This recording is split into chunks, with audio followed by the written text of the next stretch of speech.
apply. Of course, music video production is still eligible under the Market and Export Development Grant streams, but the music video production isn't a 50% matching grant like Market and Export. The music video production grant covers 100% of eligible expenses up to $7,500. As well, the music video production grant is a collaborative program. After the December 1st deadline for Music Today, the songs selected by the jury will be made available for filmmakers to apply. Then it's phase 2 where filmmakers apply to make a music video. The jury will then assess the applications and in the end will match up the selected filmmakers with a selected musician to produce a music video. Plus each filmmaker musician team will get to work with a mentor throughout the process. It's a super cool program. The deadline for musicians, like I said, is today at 4 o'clock. So get on it and apply to the music video production grant after this workshop about sound recording. So let's get to it. We're going to take a deep dive into the sound recording grant, which supports the production of commercially viable sound recordings for promotional use and or commercial release, meaning you would be using the recording to market your brand and sell it to fans.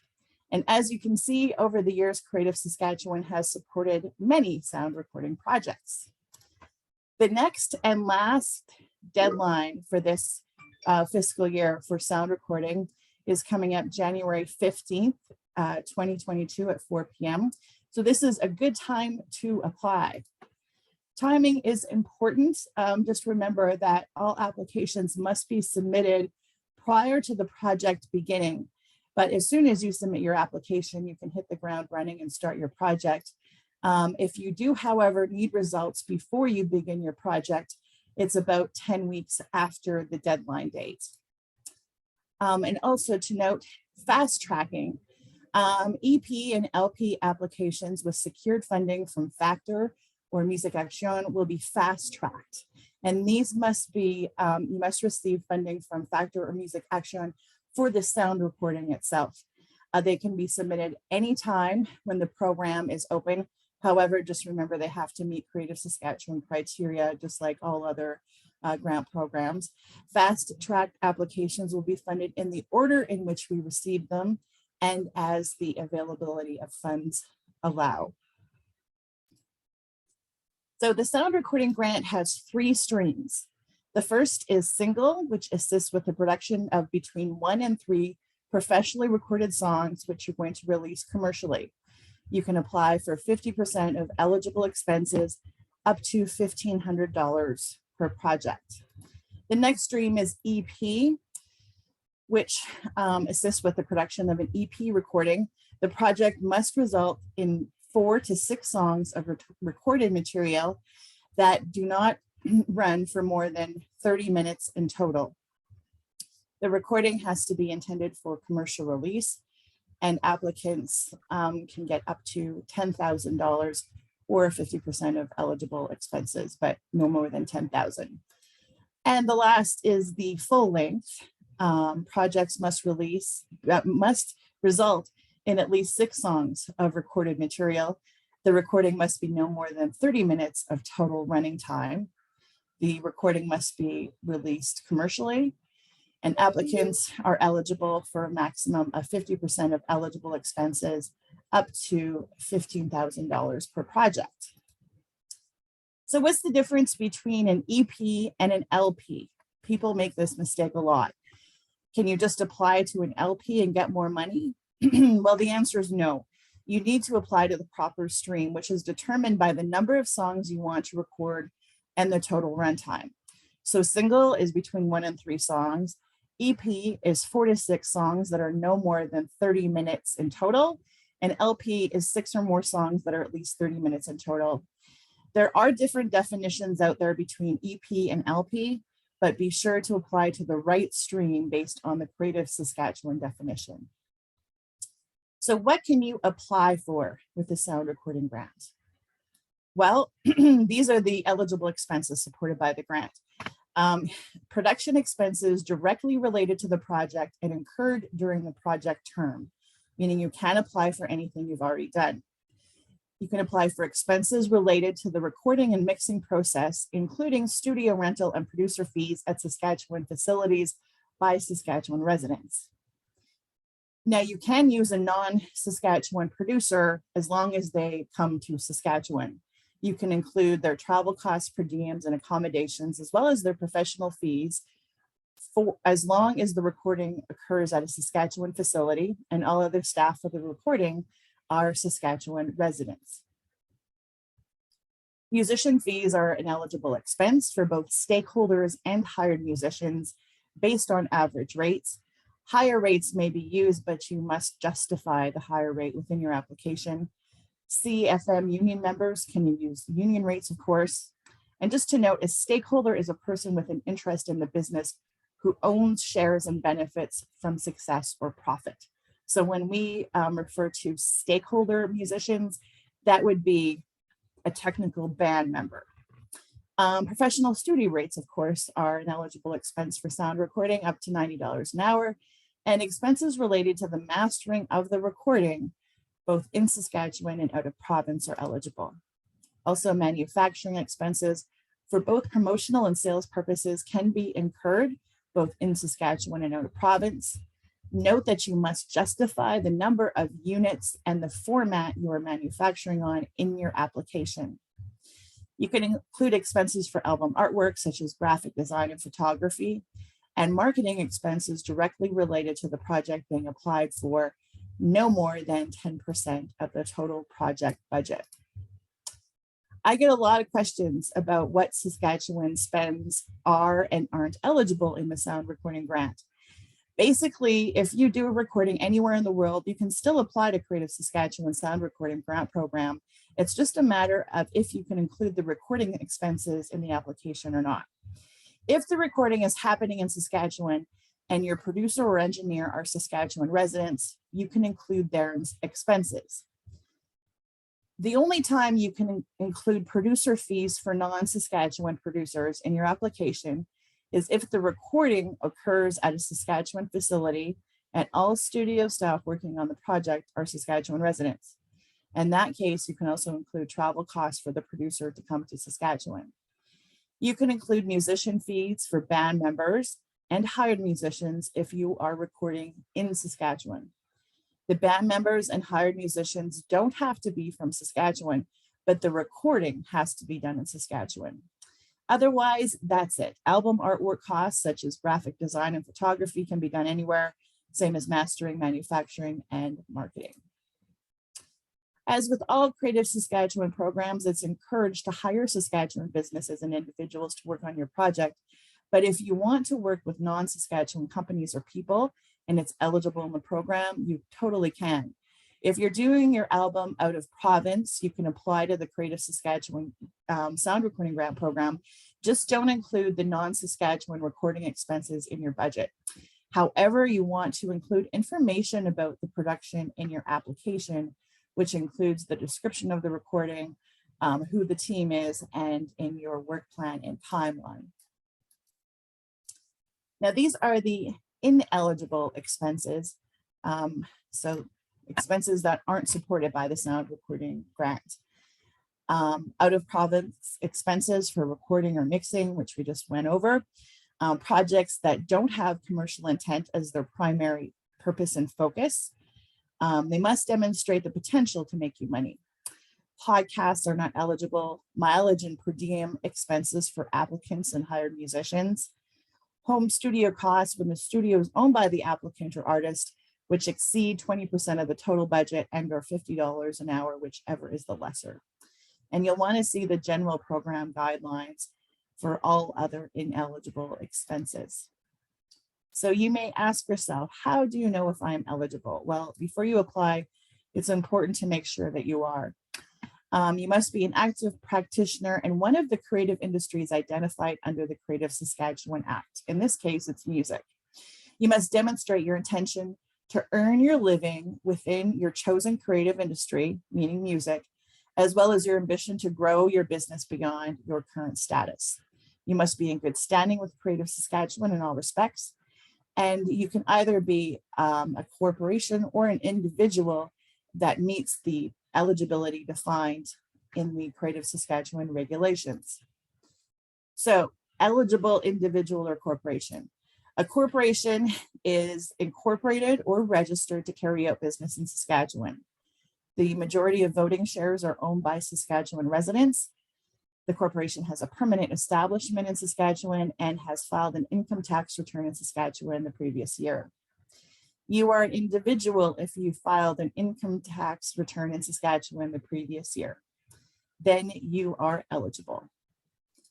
So if you're ready to apply, what you want to do, first things first, is visit the Creative Saskatchewan website. Under the investment program tab, select music and then sound recording. Everything you need to know about the application process will be found here. And you want to start with looking at both the general and specific grant guidelines. It sounds boring, I know, but it's very important to read through them. Next, you want to look at the assessment criteria for the sound recording grant. The assessment criteria are the questions you'll be asked in the application portal. And this is exactly how your application will be scored by the jurors. So the sound recording assessment criteria, number 1, describe your musical practice. Include a bio and information contextualizing where you're at in your career. Number 2, description of the recording. Provide a description of the recording you want to create. Include the concept for the album, rationale for selecting the studio, facilities, and personnel, and the number of units and formats you want to produce. Who is your target market? Provide a detailed description of the demographic and locations of your target market. And the creative submission. You'll want to upload 3 songs. They have to be in MP3 format. They do not need to be the songs you're intending to record. They can be demos, rough cuts, or songs previously released. Next, your goals and objectives. Describe your goals and objectives for the recording and how you anticipate achieving them. Include details on how this is the next logical step for you and your business. And then project financing. Describe how the project will be financed, how the expected benefits justify the requested investment amount. Provide details about those contributed to the remaining financial portion not funded by Creative Saskatchewan. And we'll talk more about that in a little bit when we get to the budget. Finally, you'll want to include your marketing strategy, list the tools, strategies, and professional resources you anticipate using to promote your recording. This needs to be more specific than your general marketing plan. Describe who your team is, including yourself and their responsibilities. Include information evidencing expertise, capacity, and the ability to complete the project. Be specific to the project and describe why you've assembled the team. And provide a detailed work plan for all activity, including recording, mixing, mastering, manufacturing, and artwork design, as well as marketing. Be sure to include expected completion dates for all the activity and when you hope to release the final product. So once you've gone through the webpage about sound recording and the assessment criteria and the guidelines, then you're going to want to go to GMS, which is the online grant management system. From there, you can set up a profile if you are new to GMS. Even if you have a profile, it's important that all information in your profile is correct and up to date. Your basic profile information, which is your name and contact information, is pulled into every application you submit on GMS. Your bio and your resume and your marketing plan, if you had one, are also pulled into every application that you submit on GMS. Earlier in the year, we reached out to past jurors and we asked them what advice they would give future applicants. And a lot of them had important things to say about the importance of marketing plans. Marketing plans are one of the most important assets for your submission. Be mindful of that. Be sure to include one that covers a range of categories suitable to your release. We're going to do social media isn't a strategy. If you're doing social media, say what your milestones are, what your goals are, how do they apply to the project? Are you trying to grow followers? To what end? What are you selling? What are your sales online and offline? What are your conversion rates? Show jurors that you know what you're doing. These are what your marketing plans should include. You want to be precise about yourself, your product, relevant and notable past successes of people who worked on the product with you have had, your target markets like your age, gender, location, culture, etc., your team, details on any publicity campaigns or strategies that have been planned or executed to support your product, and details about all the types of marketing tools and platforms you plan to use. Also include information on why you're marketing, short and long-term goals, and how you will track them. Essentially, a marketing plan is a roadmap, an evolving organic document that is an artist's Bible. And just a hot tip for you, the Foundation of Canadian Talent on Recordings has a great marketing plan template on their website that's absolutely free. So if you just Google Factor Marketing Plan Template, you can find it and use it for yourself. Your marketing plan will help inform the details of the project you are applying for support for. Your project plan will be focused, specific activity that corresponds with the application budget and timeline. Also on the GMS landing page is the templates and additional materials folder. This is where you will need to go to download the budget template. And you will want to download the budget template sooner rather than later. This is the form you'll need to capture all the expenses you'll be incurring and will give you a strong sense of all the different types of activities that this grant supports. Included in the template is a list of instructions. It includes GST, HST is an ineligible expense, so you'll want to remove GST and HST from anything you're putting into this budget. All amounts need to be in Canadian dollars. For international amounts, you want to supply the exchange rates that you're using either by your bank or credit card company or the Bank of Canada exchange rate currency converter. Creative Saskatchewan's contribution combined with any other government funding agency, specifically funding from Factor, Music Action, and Canada Council for the Arts, cannot exceed 100% of the total expenses. For per diem and mileage rates, you want to see the per diem and mileage rate information page on the Creative Saskatchewan website. That direct link is at the bottom of the website, so be sure to use it. The in-house amount refers to the portion of the budget that item that will be spent within the applicant's own business, organization, or group. In-house is defined as business conducted with one's own company. Examples of in-house activities of recording would be hired musician fees for band members or personal studio fees. And you can claim a 15% admin fee up to $5,000. Just to note, the budget template is flexible. You can adjust it as necessary, but it should give you an idea of all the expenses and activities that are generally supported in the sound recording grant. Of course, we went over this earlier in the eligible expenses, but things like production expenses, mixing, mastering, photography, and graphic design for album artwork, manufacturing, marketing activity, and the 15% admin fee. You'll want to back up your budget as best as you can. In fact, you'll be asked for vendor estimates in the upload section on the GMS application. So when you're talking to folks that you want to hire, ask them for an estimate or an invoice. Backing up the budget is super important, and there's a few ways you can do that. Estimates, quotes, invoices from the businesses and individuals you want to hire, like studio rental, engineer fee, producer fee, mixing expenses, mastering, photography, graphic design, manufacturing, and marketing.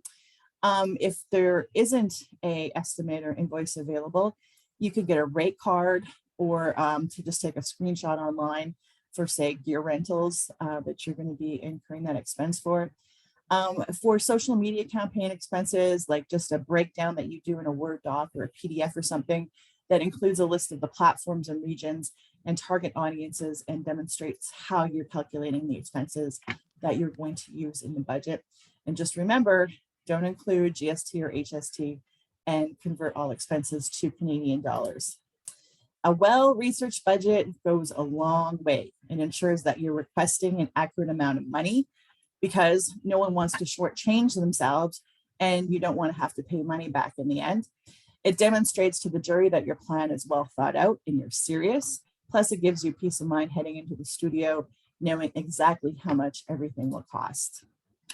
Back to the budget template. Once you calculate the subtotal, that's where you add the 15% admin fee, then request 50% of eligible expenses up to the limit that you're applying for, depending on the stream.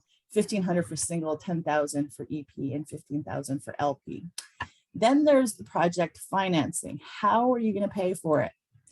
Well, Creative Saskatchewan funds 50% of eligible expenses up to the limit.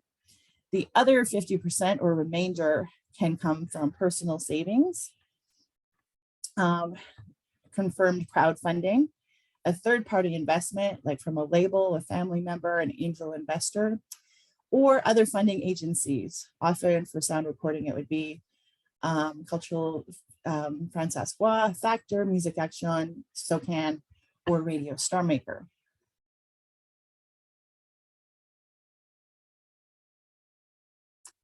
Next part of the budget is revenue projection. This is all the forms of money you can potentially earn by completing the projects. Some are direct and some are indirect. So physical sales, digital sales, streaming, royalties, licensing, performances, and merchandise sales. Some of these revenues you may see, some you may not, but just do the best you can and don't overshoot. You want to be realistic and optimistic, which is what the low and the high projections are for. The last part of the budget is the investment summary. Basically, the projected revenue minus your total expenses. Now, we understand that not all projects are going to make money, but it's about the commercial intent and the impact your recording will have on your career. Sometimes the risk is worth the reward. So once you've done your budget, you want to look at all the activities in your budget as well as your project plan and start putting your timeline together. You want to determine practical start and end dates for each activity. But be warned, nothing can go in the ditch faster than a sound recording timeline. So you want to try and be practical, plan for the worst, and hope for the best. There's a lot to consider. Things can come up like conflicting schedules, songs being ready, performance of the players, getting that magic on tape, the mixing process, the mastering process, getting your album artwork just the way you want it, getting your manufactured product on time, and having your release date pushed back multiple times. Well, what if something completely unforeseen happens and affects your project, like a global pandemic or a world shortage of vinyl, or both? I'm sure all of you know there has been recently a huge supply chain disruption for vinyl pressing due to a number of factors. The Apollo Transco facility in Banning, California burned down. The price of PVC went up 70%. Of course, the global pandemic came into effect, and now we're seeing unprecedented demands for vinyl. Vinyl revenue has nearly doubled in the US during the first half of 2021. And basically, waiting times right now are between 12 and 24 months if you want to have vinyl pressing done. But don't worry, it is okay. Just take a deep breath, take a step back, go at your timeline methodically and realistically. We understand. Do your best to determine reasonable start and end times for all the activities that make up your project. If you're approved, the timeline for your project will become part of your agreement with Creative Saskatchewan. And we understand that there's hiccups along the way. Often there are factors out of your control.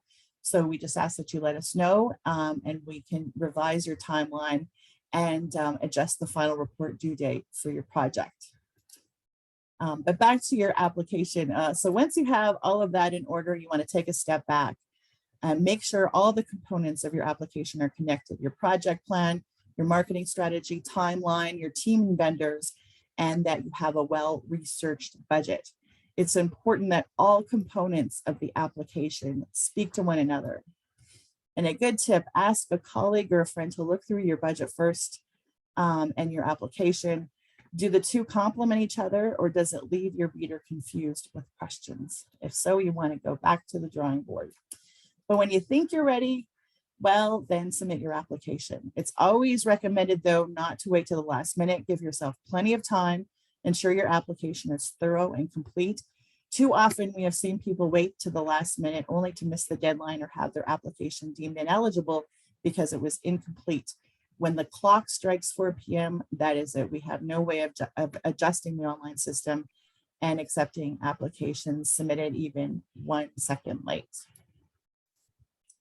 So once you've submitted your application, results will be available in 10 weeks. But in the meantime, we suggest that you look at additional marketing.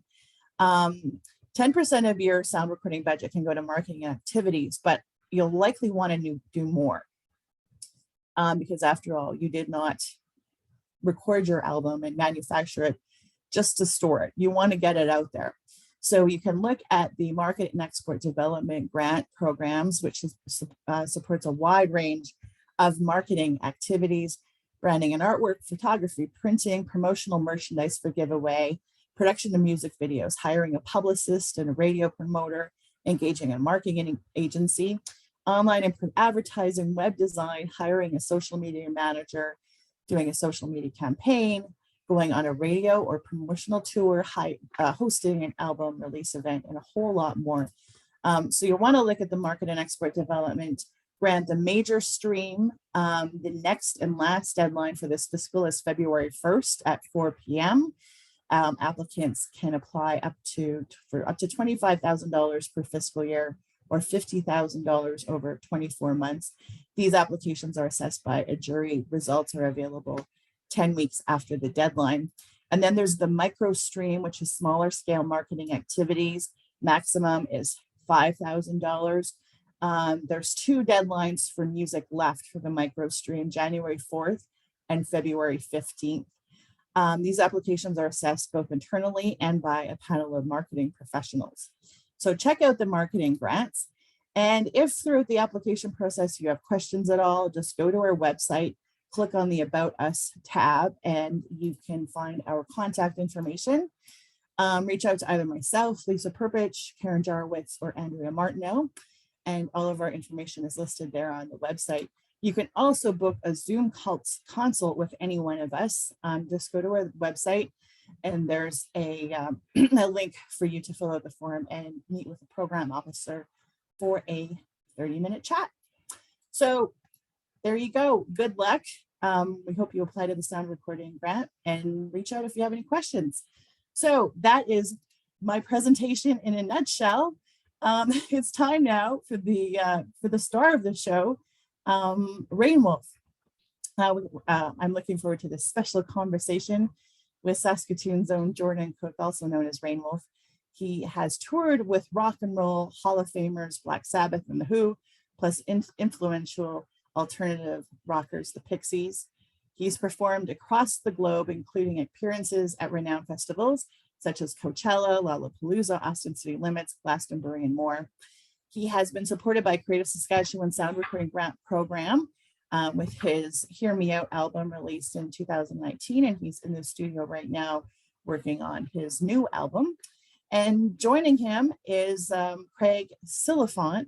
He is a writer, creative director, broadcaster, journalist, and musician from Saskatoon. You can see his work on both major and underground media platforms like CFCR, CBC, CTV, and Rolco Radio, mostly covering music, film, food, and arts. He's the editor of pop culture website, thefeedbacksociety.com. And his book about the Saskatchewan music scene, Exile Off Main Street, was a local bestseller. He lives in Saskatoon with his wife, son, and daughter. So I'm going to hand it over to Craig and to Jordan. Hello, thank you for joining us. Take it away. All right. Hey, everybody. Jordan, how's it going? It's going. How are you doing? Good. You look like the in a 60 Minutes whistleblower episode there with the darkened background. So I want to tell everybody before we jump in here quickly that the first time I saw Jordan play was at a cabaret gig that we had together. I was probably like 18 or so, and I think Jordan was about 11. And I will say my hair then looked like Jordan's now. And unfortunately, I can't pull that off anymore, but it was amazing to see him play, when he was that young and watch his career. And I've written about him several times and interviewed him a bunch of times. So this is awesome. So real quickly, Jordan, I know Lisa just said you're working on something right now. What have you got going right now?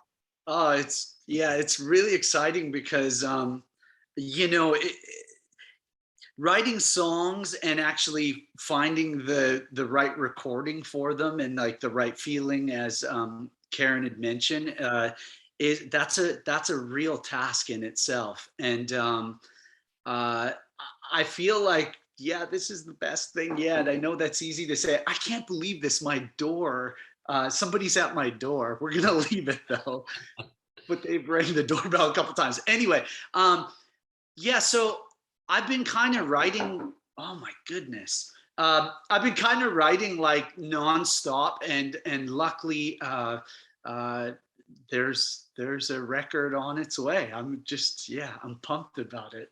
Good. Well, we're all excited to hear it. So you obviously have a lot of experience applying for the sound recording grant. You've done it a few times, and I've been on a number of juries actually for Creative Sask and some other organizations. So I think we can probably dole out some great advice together. But to start, like, what do you see as the benefit of the sound recording grant? What does it allow you, Jordan, to do? Thank you. Honestly, for me, it was one of those things where I've toured so much, and I kind of wanted to make a record that really actually was who I was or who I am, and I had to do that on my own terms. And luckily, there is something like Creative Saskatchewan to help with that, because as an independent artist, that's like the hardest thing to do, really. And I discussed with labels and doing all that sort of stuff, but you know, thankfully, I was able to do it my own way. And I think whenever I mention that there is a grant or something like that, that's possible to any other musician outside of this country, they freak out because we are so lucky. We're so lucky. And so yeah, for me, it was just basically about putting something out that I could live with and that my fans hopefully would really dig as well. And thanks to Creative Saskatchewan, we were able to put something out. Even this morning, having the feeling of there's the Spotify Wrapped thing, and just knowing people are listening to your music. Well, I'm sitting in a studio making more music. It just kind of keeps everything kind of going. Right. So I know you have a team that you work with of your own people and stuff, but like, how hands-on are you with the actual application itself, and what is your process for applying? I would say I'm hands-on, as well as Steve Markoff, who's really helped me out through the last. I would say he kind of started out as a fan, and has really helped out with that, because the thing about the grant application, it also makes you think differently about some of the ways you're going to put out the music. And again, doing it in my own way, it just kind of, yeah, it gets you thinking about how are people going to listen to your record, and what's going to set you apart from the other thing, and then also local SJ Kardash, who's overseen many of my projects and many of my recordings and stuff like that, has been a big help as well. He's been my best friend for many of years. So is there like particular stuff that you get in order before you sit down to write the applications? Yeah, I think so. I was very lucky that Steve Markoff, he worked at Live Nation, so he had a lot of our stuff on file, being like, hey, this is what we've done, this is what we're planning on doing. And having proof in some way to I think is crucial, whether it's a website, whether it's whatever. Having somebody talking about you is kind of a good thing. Yeah, I'd add here too, even that as all the stuff that Lisa went through is really important. Yeah. I've been on a lot of these juries, and you can see, who's really put that thought into stuff. As you said, it's almost like forcing you to create a business plan, business wise and like art wise. But you know, all the jurors see through it like immediately when it's just like all fluff and stuff. So so you really do have to do a good job of that. So Jordan, do you have any thoughts on the timing of someone's application versus where they are in their career, or like even in a specific project? Like, is there a right time and maybe not a great time to apply?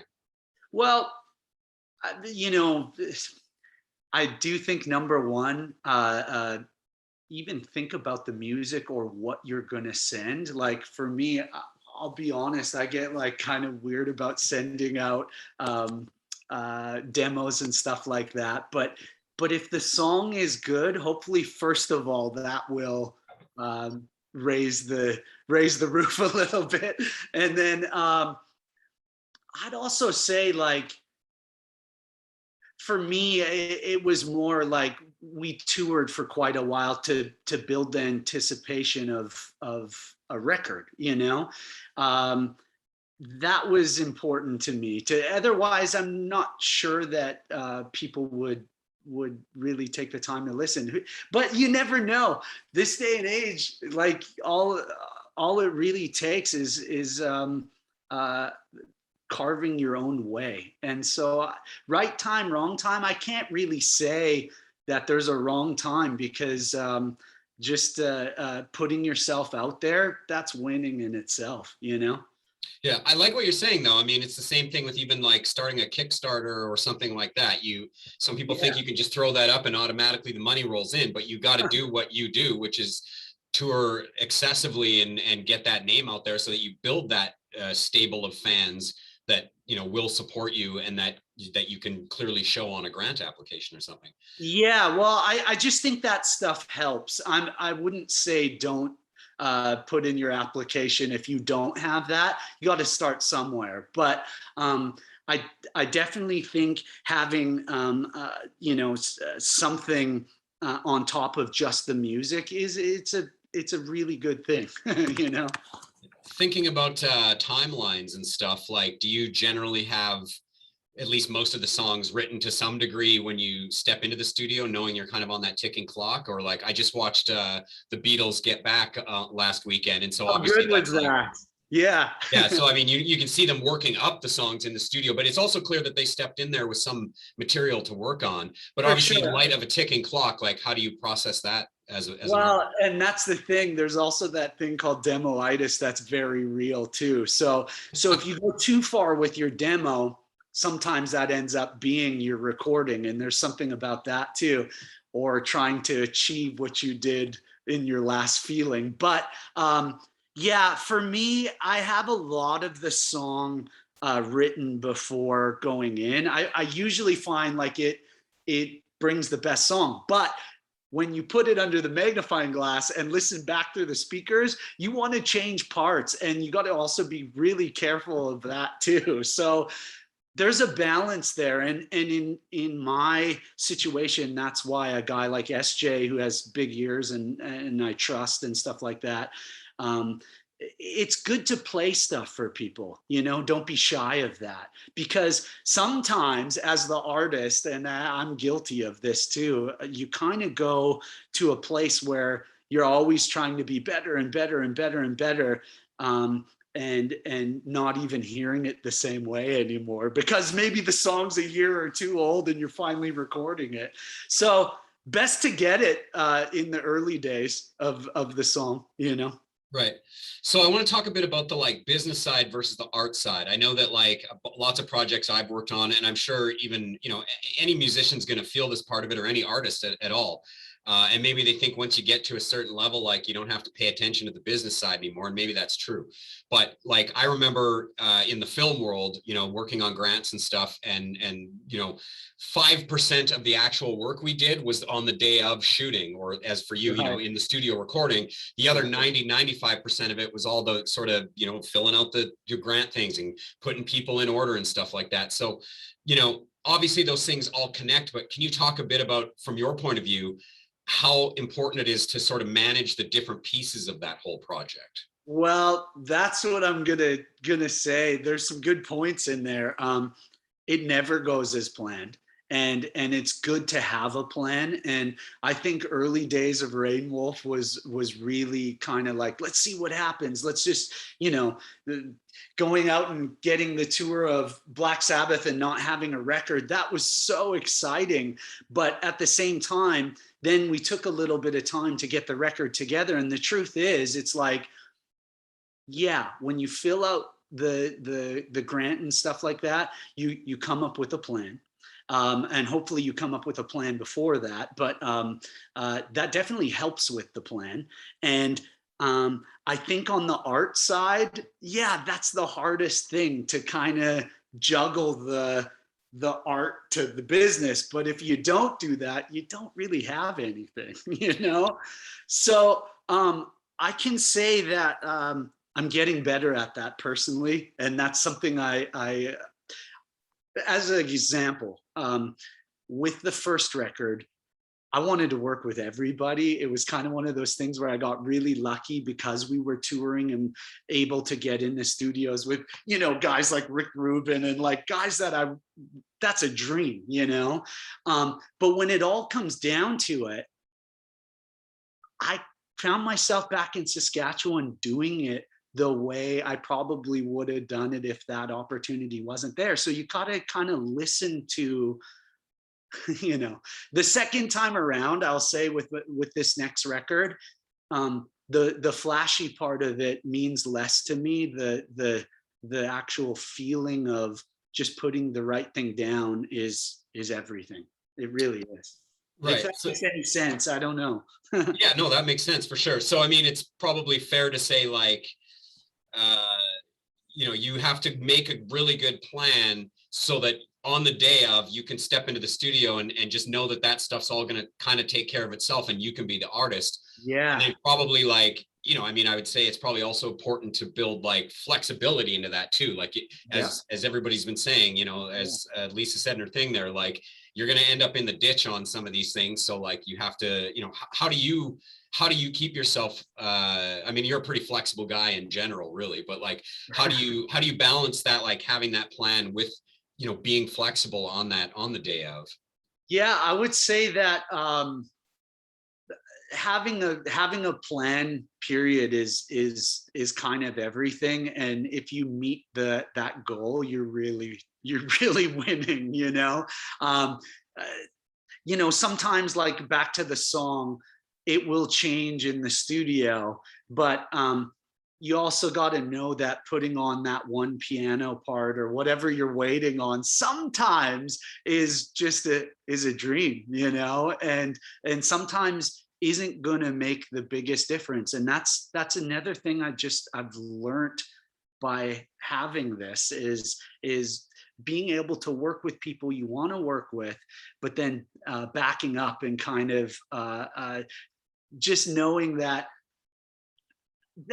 you I don't even know how to put it into words. That's the hard part. But yes, having a plan is so crucial, and trying to meet that goal, So do you have any, and it's okay if you don't, but I'm putting you on the spot a bit here, That's but okay. Do you have any experiences, in some of these situations you've had where something went like off the rails, whether it was in the prep process or, more likely during the studio time where, you had to really, work to figure that out? Like how did you handle that thing?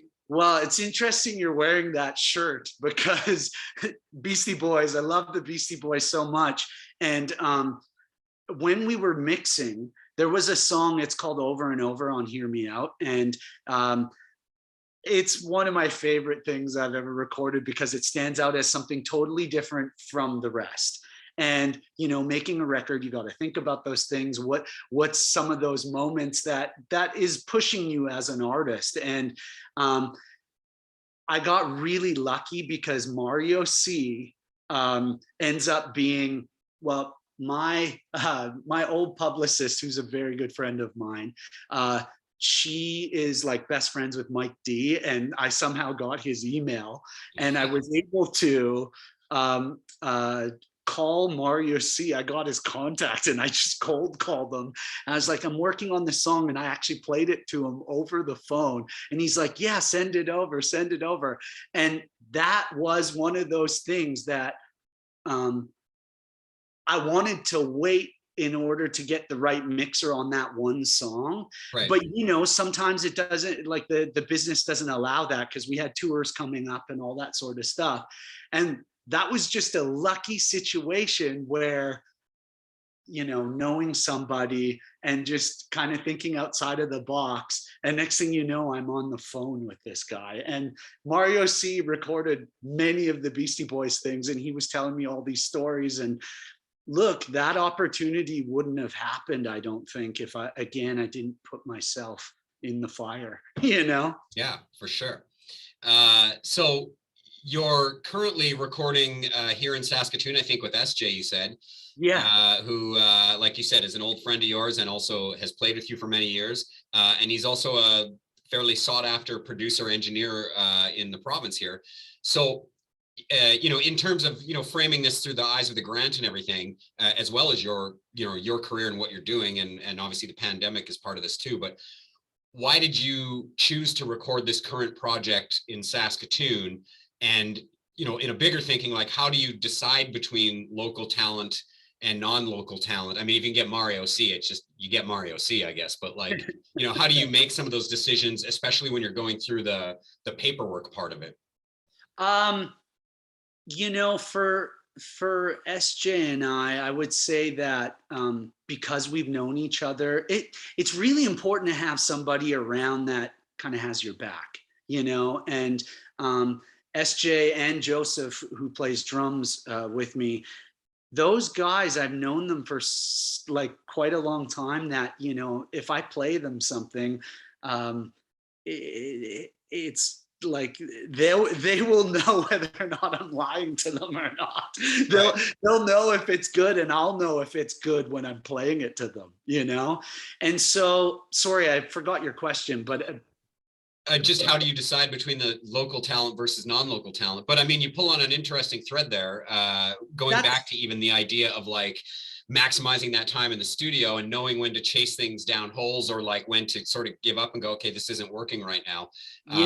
Having those people that can I think that for me has been really huge, and not to say that it's not good to play music with new people, because that gives new vibes and stuff like that, but don't get lost in that, because trust me, man, I've been in a lot of those rooms where I'm creating songs that I probably would have never created, because there's other people in the room. But there has to be a time where you hone it in, and I kind of just feel when I'm in Saskatchewan and at home, I'm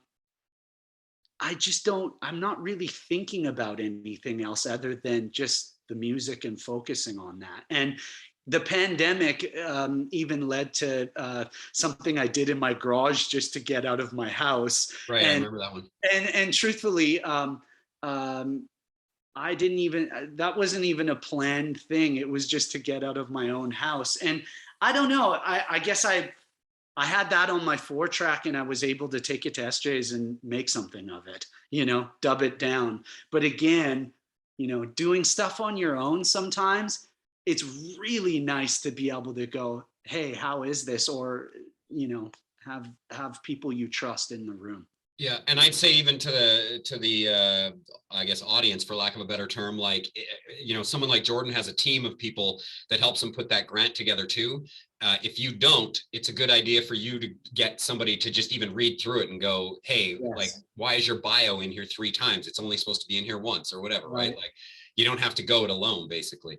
Yeah. So if anybody has any questions, throw them in the chat right now. I got a couple more, but if we got a few minutes left, we'll probably have time for a question or two for Jordan. So, like, what responsibility do you feel like an artist should have to Creative Saskatchewan or any other like grant entity when they're applying for something like this, and once they've received it? Well, again, back to the art versus the business, and it really shouldn't be that way. But, as an artist, you want to create your very best thing.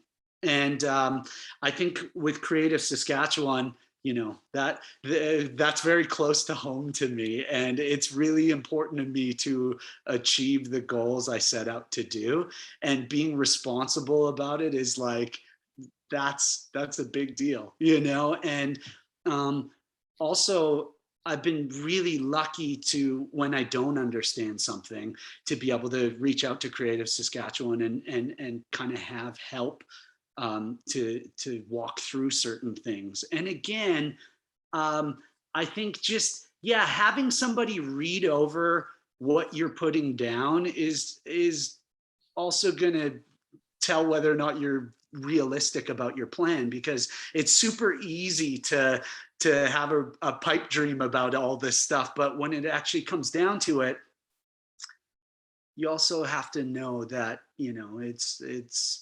um, I don't know what like, you have to know that there's only so much you can also do. So yeah, I don't know. I hope that answered it. Yeah, fair enough. So a question from Pearl here. She says she was wondering if you were approached by a label for recording or if they sought you out. She was approached and she wondered how you had to invest to do so. Yeah, thankfully I have been approached by a few labels, and it just I'm not against labels at all. I actually think they can be very, very helpful if you have the right team with you. And sometimes it takes going down the road with a team to go, does this work or doesn't this work?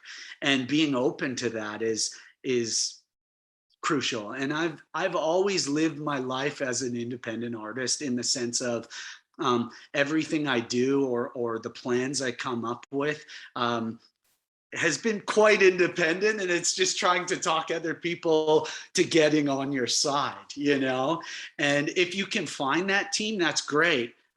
In the situation of Hear Me Out, my team was Creative Saskatchewan, because I did go down the label route to kind of open up those conversations, and when it all came down to it, I just felt like I had to do it with my plan, and sometimes that's okay.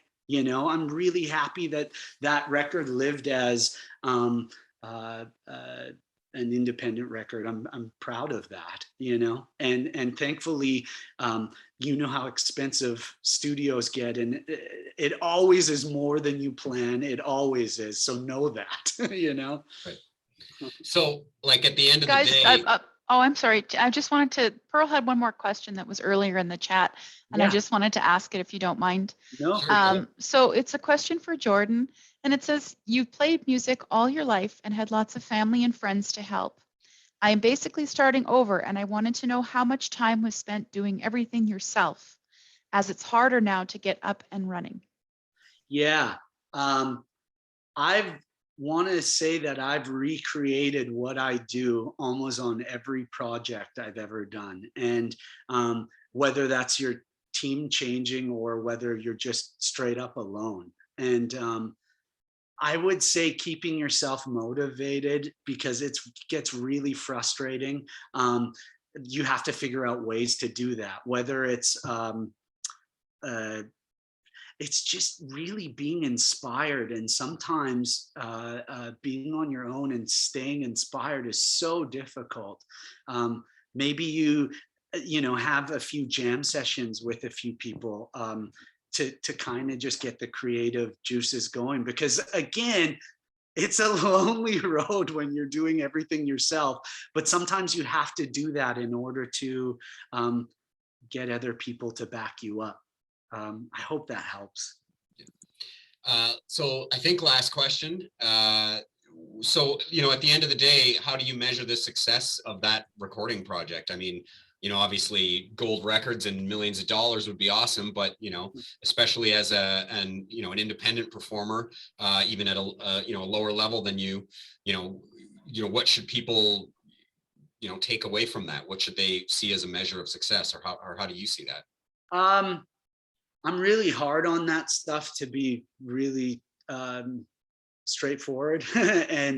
and I find that you can get caught up in all that kind of stuff. And sometimes you just got to let it go and just keep doing you. And for me, the touring thing has been so positive that having a record to back it up has just been the most incredible thing. And that to me is like been the successful part. And then also the fact that this album's been, this latest album's been an independent venture, and a lot of people have gotten behind it, and growing the fan base. Like watching that online is just the most exciting thing. And I actually do care about that stuff. People will act like, oh, I don't watch any of that. No, I care about all that stuff.